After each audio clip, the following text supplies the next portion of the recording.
Salamat po, Mr. President.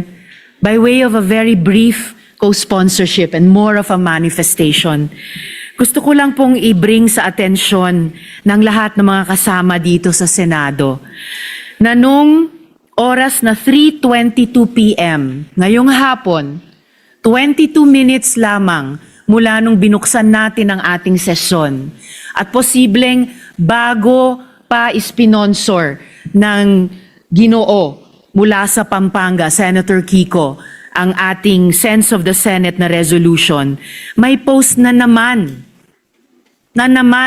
ang Chinese Embassy Manila tungkol sa paksa ng ating resolusyon. Ngayon naman, si Deputy Spokesperson of the Chinese Embassy, Guo Wei, sabi niya, echoes do not make a claim true. What matters is whether the argument stands up to scrutiny, not how many voices repeat it. At nirepost nila yung visuals ng 15 senators condemn Chinese embassy's criticism of Philippine officials. Na ang ibig sabihin ng unang linya ng post ni Deputy Spokesperson of the Chinese Embassy Manila, Guo Wei, gaya-gaya lang tayo sa isa't isa, tayong lahat na pumirma so far sa resolusyon.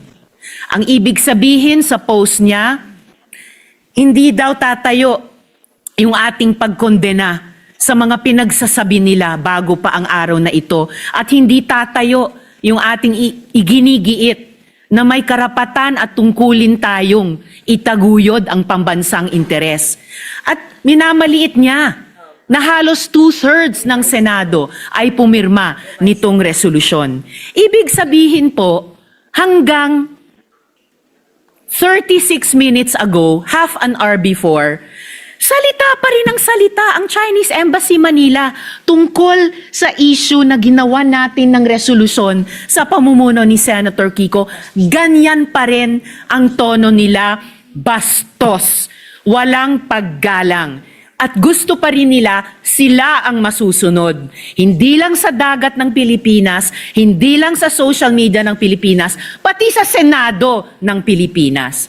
Kaya saganang akin lamang po, Mr. President at mga kasama, yung ganyang consistent na pambabastos, walang pagrespeto, napaka-undiplomatic na stance, saganang akin lamang po, ay lalong nagbibigay ng urgency na maaprubahan ang ating resolusyon.